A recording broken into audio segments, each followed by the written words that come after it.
Watching a special edition of the Newstrack, and over the next half an hour I want to focus on online education, which used to be on the periphery of higher education and primary education. For the longest time it had been building up, but this global lockdown has really seen EdTech, education technology, explode in a manner that no one could have imagined. Suddenly, from what was fashionable and desirable is now mainstream. Whether it's a school, a private school, a government school, or one of the world's top Ivy League universities, the whole world is dealing with online education. How does this change learning? What are the trends that are emerging out of this lockdown, and how does this impact our students, the executives who are undergoing on all these online programs? Joining us for this special broadcast, I want to welcome the founders of two of the most substantial, most significant online education companies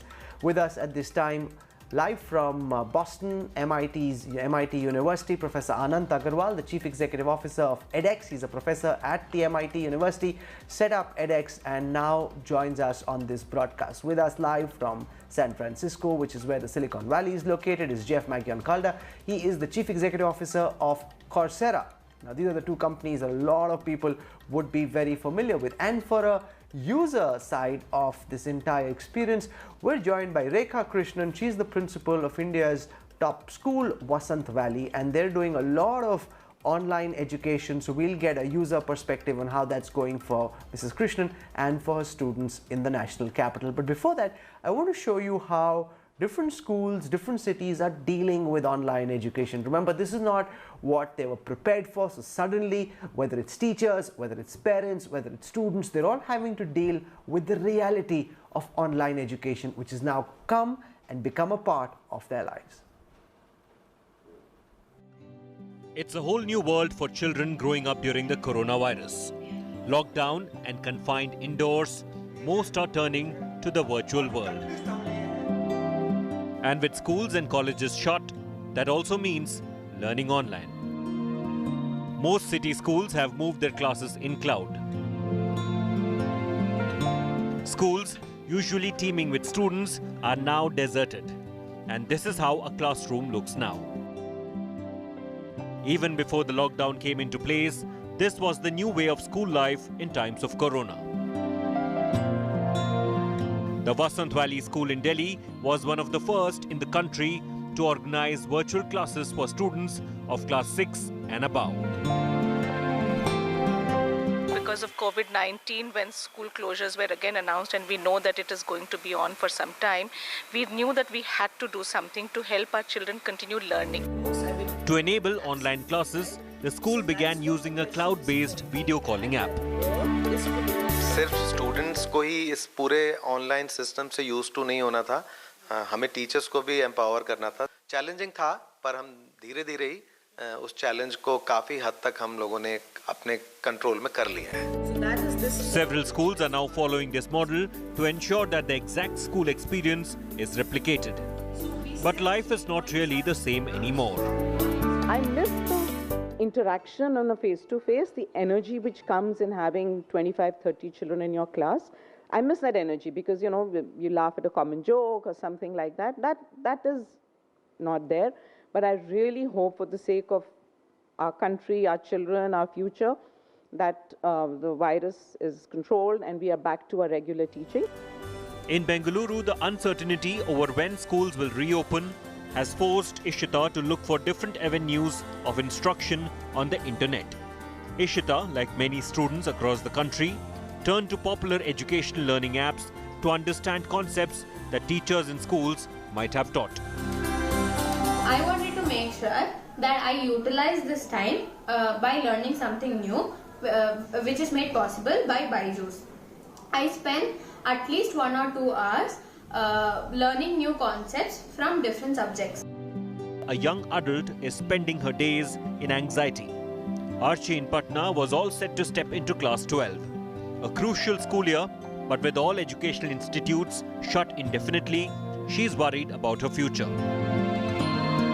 मैं class 11th की student हूँ. मेरा अभी तक result भी नहीं आया है. फिर नेक्स्ट ईयर हमारे बोर्ड्स भी हैं, फिर सिलेबस भी कंप्लीट नहीं हो पाएगा, स्टडीज़ भी बहुत हैम्पर होंगे, तो ये सब प्रॉब्लम है। Last week, the government of India launched a week-long Bharat Padhe online campaign to crowdsource ideas for improving the online education ecosystem in the country. With the internet radically transforming the way education is being offered, will all traditional classrooms move out of the schools and into the cloud in future? Bureau Report, India Today. To get the sharpest insights on what's happening in the online education space at this moment, how this is changing learning at the higher level, at the executive level, and also at the primary school level, we're joined by two of the top EdTech executives in the world. I'm delighted and privileged to have with us on India Today at this time Professor Anant Agarwal, Chief Executive Officer of edX, a well-known professor at the globally renowned Massachusetts Institute of Technology, or MIT in Boston. Jeff Maggioncalda is the Chief Executive Officer of Coursera, and these are the two major players in the online education space. Rekha Krishnan is the principal of India's former school, Vasant Valley. So I want to ask Professor Anant Agarwal first, what are the trends that you've seen over the past month or so while countries like India and across the globe, there's been a massive lockdown. So let's start at the global level. What are the trends that you're seeing in online education at this moment? You know, as we all know, COVID-19 essentially sent all of school children and college-going students and everybody home. In the last 1 month, life has completely and absolutely changed for everybody. Before March 15th, about 3% of the world was learning online, and post March 15th, 100% of the world went online. I mean, this is mass mobilization of a new technology in a way that is completely unprecedented. On edX, for example, the traffic globally is up by a factor of 10, by 900% over the traffic in the first week of March. From India, India is an even higher number. Our traffic is up by 1,000% this last week over the first week of March. And everybody is going online and trying to learn online. And this is a new skill that not many people have. Online learning gives you a lot more flexibility on learning. However, it is very different from sitting in a classroom lecture for 1 hour. And if you were like me, you went to sleep in the first 5 minutes and then you didn't follow what happened in the rest of the class. But online, you get new flexibilities. You can pause, you can rewind, and you can learn all kinds of things from some of the best universities in the world. You could go and learn Python programming from an MIT professor on edX, or you can go and learn about how to be happy from a Science of Happiness course on Berkeley at edX. These are some of the courses that are seeing incredible explosion in popularity. Jeff Maggioncalda, what are the trends that you're picking up at Coursera? Let's deal with the global picture that you think is emerging, and then we'll get more specifically into India. Yeah, very similar to what Professor Agarwal said. We have seen globally about 1,100% increase compared to same time last year. In India, it's about 800%. Interestingly, when you look at our public health catalog, that is up, probably not surprisingly, it's 25 times globally. It's 33 times higher in India. And that's at the individual level. So we are seeing incredible increases in demand for learning by individuals. But on March 12th, we launched our Coursera for Campus offering. This is for actually universities and colleges that have been closed so they can serve their students. And what this basically does is offers free access to the 3,800 courses on Coursera to colleges and universities who can then make those available to their students. We've seen 27,000 expressions of interest. We're now live with 5,600 programs for colleges and universities who've been closed, and we now have 1.4 million learning hours from students of those universities who've been displaced. Mrs. Rekha Krishnan, we're looking at what's happening in the EdTech space, but how is this translating in Indian schools like yours? How satisfied are you with the online education? How does this compare, in your view, with what your teachers are able to do in a classroom?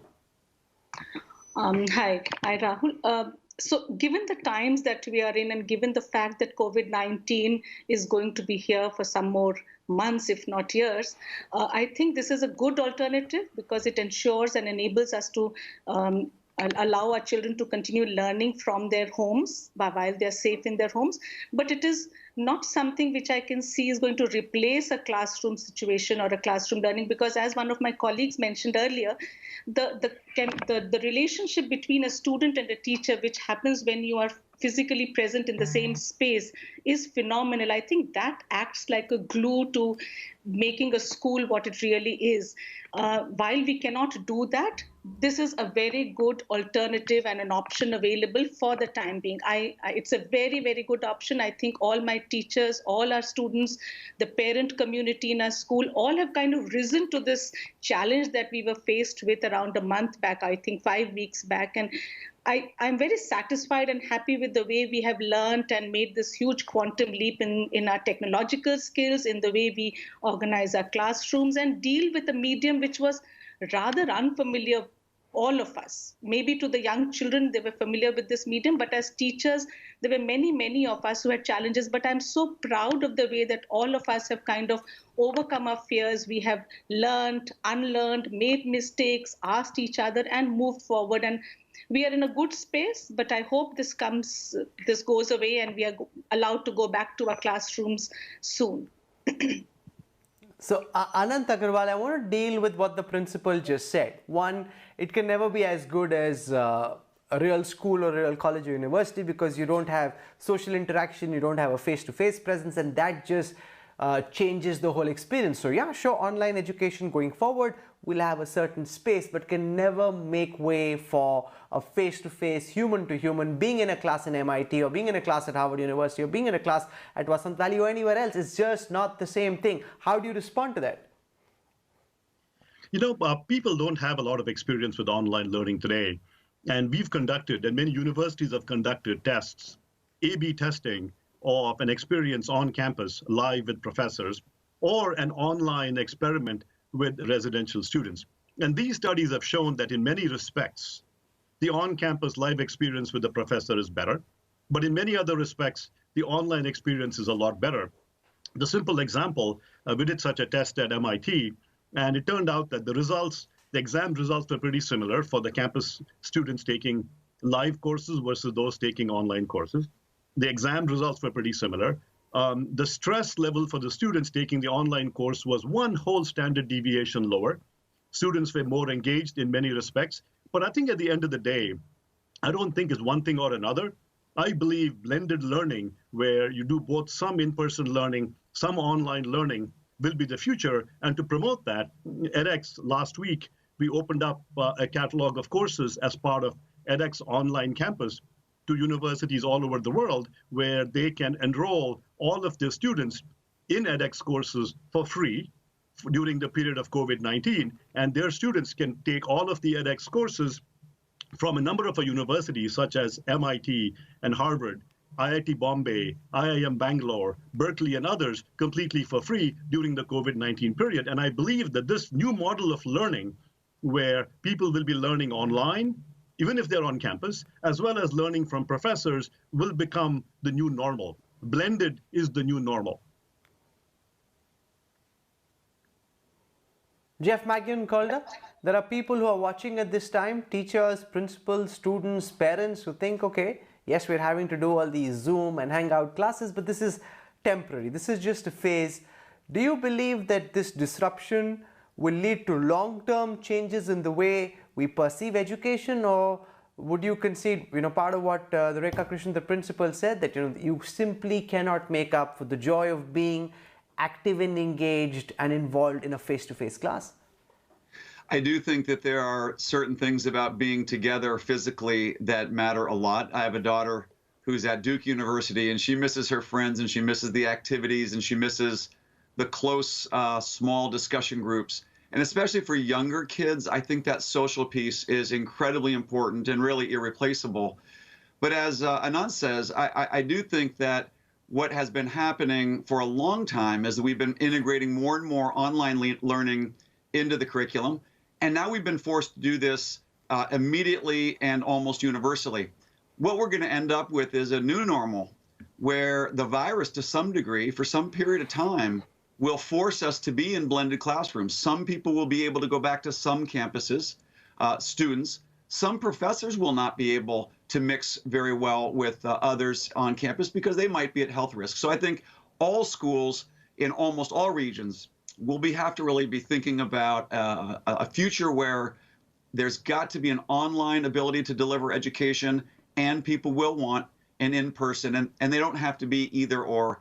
I think online will be the backbone of on-campus as well. And so I think we're going to get to a better place where there's less of a distinction between online and on campus. And I think everybody will have access to online education, and some will be on campus.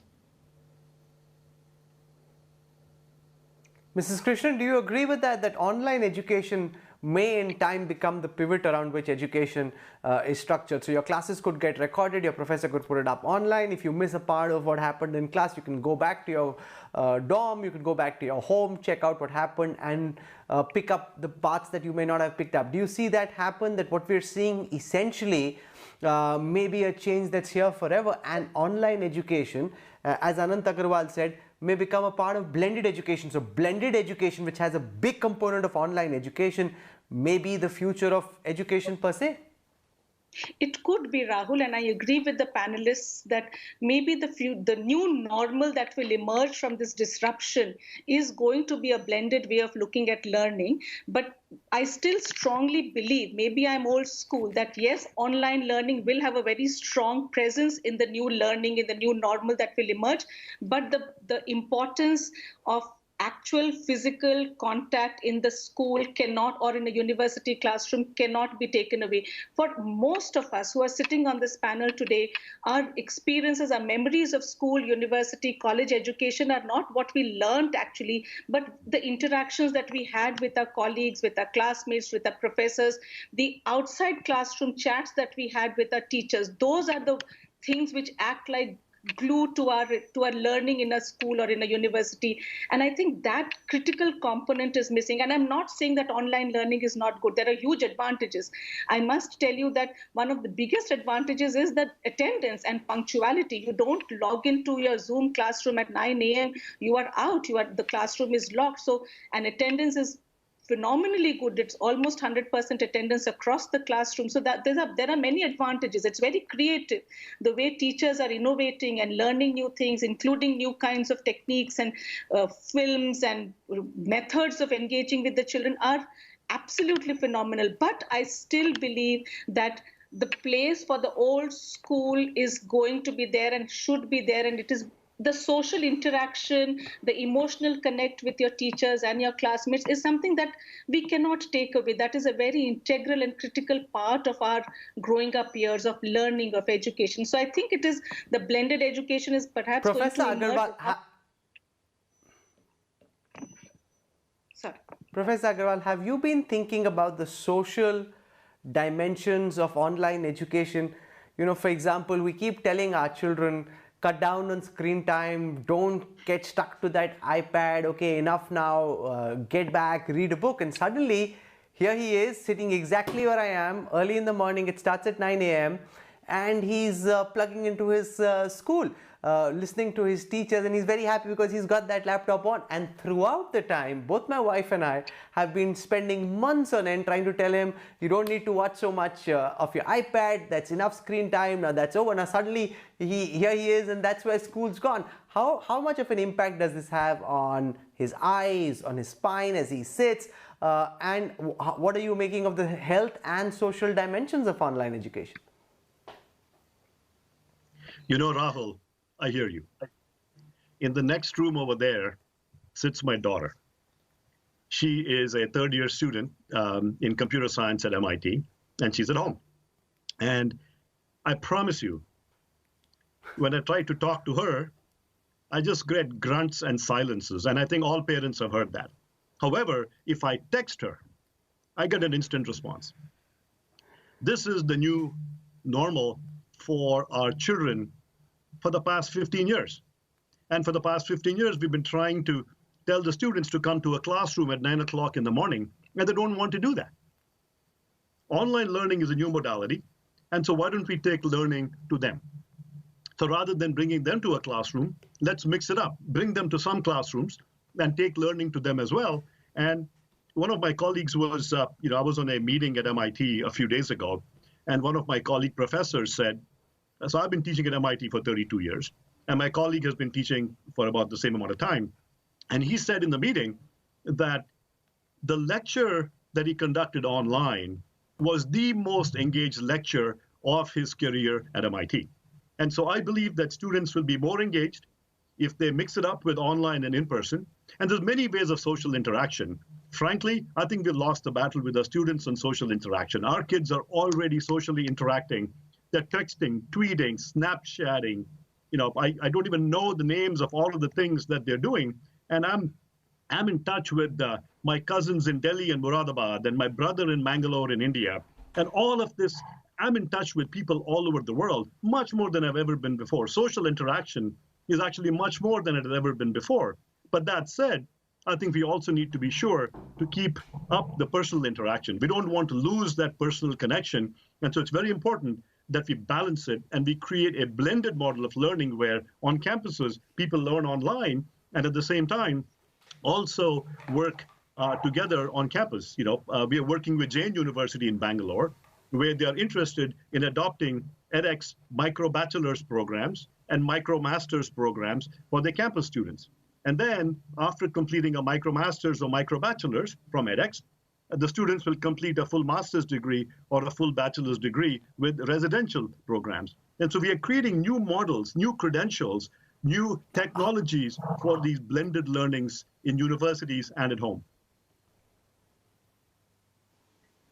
Jeff Maggioncalda, how do you wrestle with the challenges of limiting screen time for children, ensuring their eyes don't get busted at a very young age because they're constantly looking at screens, all the things that we've been saying as parents to our children in trying to cut down the amount of time they spend with their devices and with online education, then suddenly the device is where the education is happening. How much of this do you think is here to change, and how do you respond to all the concerns about health and the social dimensions of online education? Yeah, I can speak much more as a parent, as a dad, than as a professional. I have three daughters there, 22, 26, and 28 years old. And the first one, when she went to high school, had a service called MySpace, if you can believe it. The second one had Facebook, and the third one, frankly, had Snapchat. And she was the first one to go to school with an iPhone. And I do worry, actually, that too much screen time is not healthy. I think that depends, of course, on what you're doing, but there's a physical piece of it, of moving your body and getting exercising, having cardiovascular, blood flowing through your brain. And so I do think that activity is important.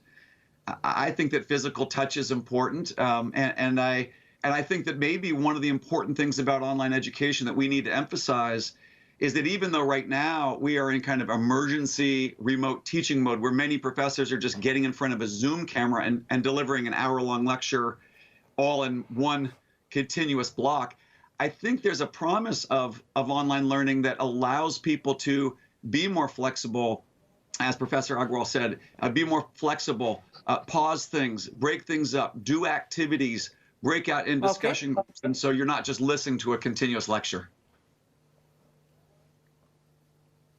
I'm so glad we could have had this conversation on the Newstrack to talk about these changes in online education, how they're becoming an important part of our lives. And I'm glad that we could hear from the practitioners who are leading the change, not just in India, but also what's happening globally.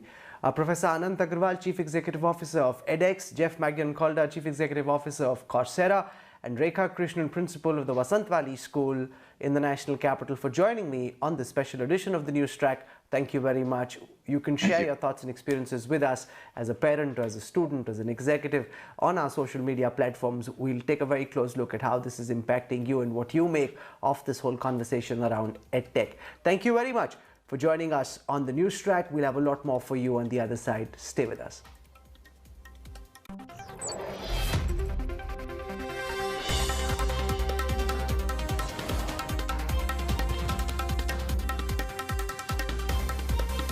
Hello everyone, this is Rahul Kanwal here. Hope you enjoyed this video. For the latest news and analysis, like and subscribe the India Today YouTube channel and don't forget to press the bell icon to stay updated.